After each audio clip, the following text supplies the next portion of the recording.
que é a visão de almas. Amém? É isso, queridos. O pastor Paulo falou muito bem claro. Nós temos que ter a visão nas coisas do alto, na salvação, na eternidade. O Senhor que é a salvação de todos. E esse capítulo 18, meu querido, que fala Paulo em Corinto, em Éfeso, depois ele volta para Jerusalém. E ali também nós vemos que ele se encontra com Silas, com Timóteo. Tem outras pessoas envolvidas ali também, irmãos na fé. Crispo também está ali, não é? O que nós vemos nesse capítulo que me chama a atenção, que está se cumprindo na vida de Paulo, o que o próprio Senhor Jesus falou em Mateus 5.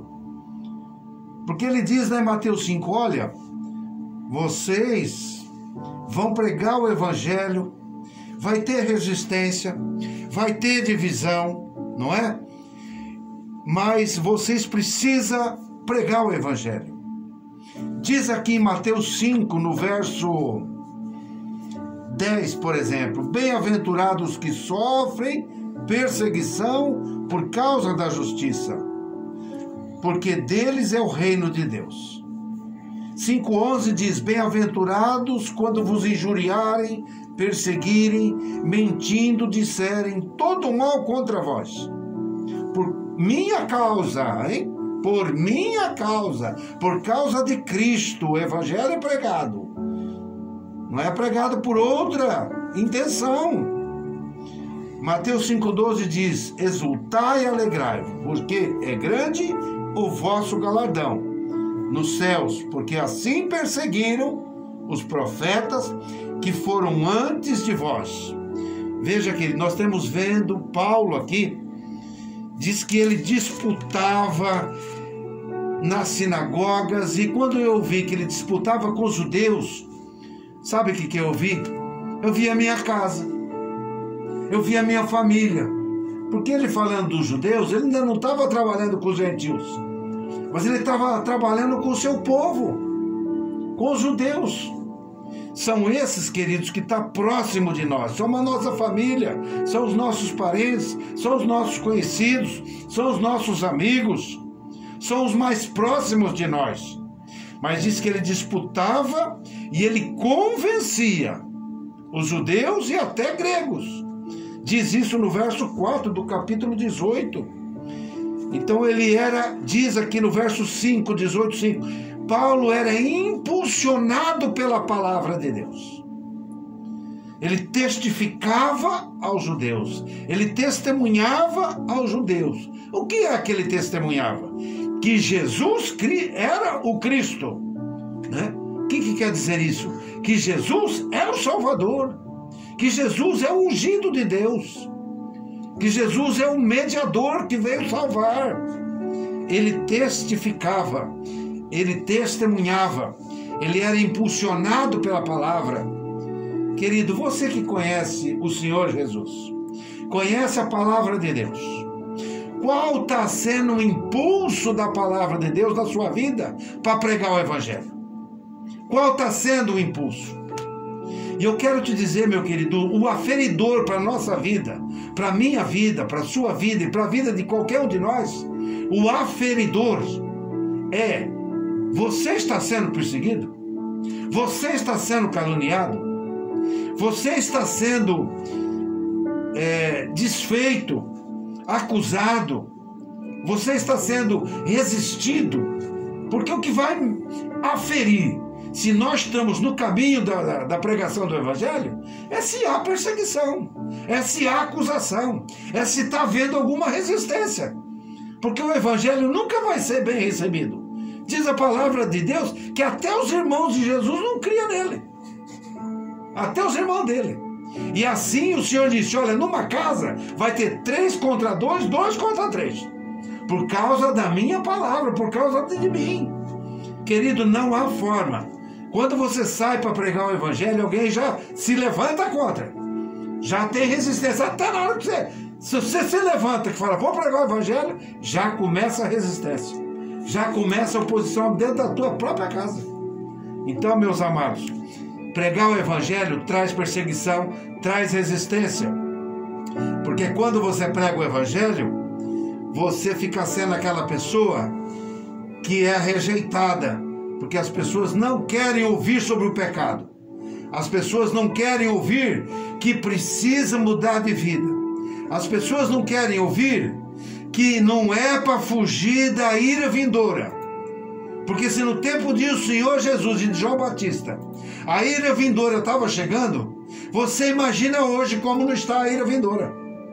A ira vindoura está bem diante de nós, amados.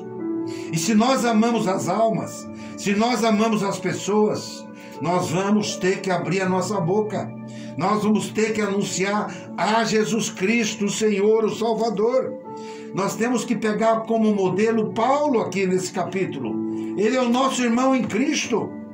Quando ele chegou em Éfeso, diz a palavra a mesma coisa, que ele chegando em Éfeso, também houve ali resistência.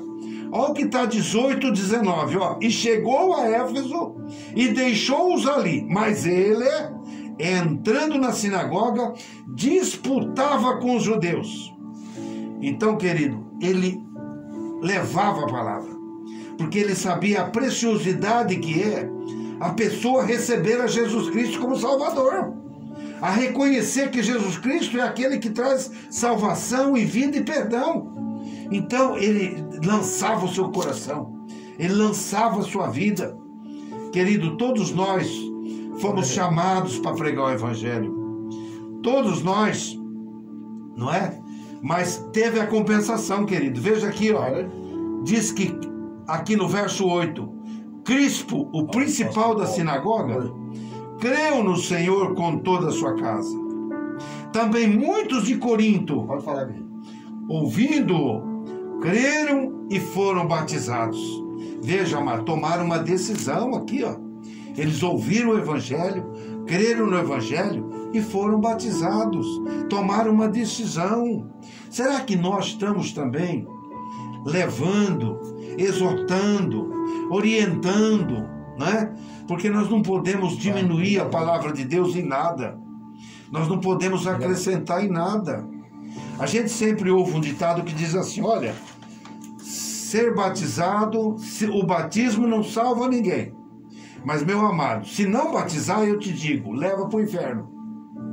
O batismo não salva, mas se não batizar, leva para o inferno.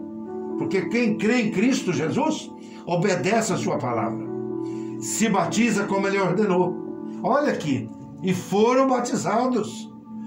Amado, quantas pessoas nós temos levado a Cristo a ponto das pessoas decidirem pelo batismo? Nós temos incomodado as pessoas com a palavra de Deus, temos sido impulsionados pela palavra. Meu amado, é isso que nós precisamos. Meu querido, se você ainda não encontrou a Cristo, receba a Cristo como teu Salvador. Se você não se batizou, se batize urgentemente e passe também a pregar Jesus Cristo, o único Senhor e Salvador, porque Ele é a porta que leva à casa do Pai, não há outra porta. E Paulo entendeu muito bem isso. Todo lugar que ele estava, ele insistia no Evangelho. Ele insistia, mesmo sendo perseguido, caluniado, blasfemavam contra ele, resistiam contra ele. Diz que as pessoas sacudiam as suas vestes contra ele. Mas olha, querido, eu te digo, ele disse depois assim, no verso 6, o vosso sangue seja sobre a vossa cabeça. Eu estou limpo. E desde agora eu parto para os gentios. Amém. Ele estava dizendo, querido, ó, fiz minha obrigação. Preguei a Jesus Cristo. Preguei a salvação. Se vocês não querem receber, aí é um problema de vocês. O meu dever foi feito. Não tenho culpa da condenação, da vossa condenação. E ele então partiu para os gentios também. Mas ele fez o possível para salvar os judeus que eram os da casa. Porque o evangelho veio primeiro para os judeus. E assim, meu amado, eu digo, ame a sua casa, ame a sua família, ame os seus filhos, ame os seus netos, ame suas noras, seus genros, prega o evangelho para todos, não deixa ninguém sem saber do evangelho de Jesus Cristo, anuncia com poder, como diz aqui o pastor Paulo, está escrito ali, não temas, não se cale, fale, pregue, exorte, insiste, aí deixa com Deus, e você ora por essas pessoas, você não pode fazer mais nada, mas se você não pregar, olha, que vamos ter culpa, hein? Nós vamos ter culpa se nós não pregarmos, hein? Porque nós conhecemos o evangelho, recebemos a Cristo e estamos com a boca calada. Então, meu querido, não vamos deixar passar. Estamos nos últimos dias, estamos na proximidade do arrebatamento, estamos na proximidade da volta do Senhor, todo mundo está vendo. E nós estamos com a boca calada ainda? Não podemos ficar com a boca calada. Aleluia, louvado seja o nome de Jesus, querido.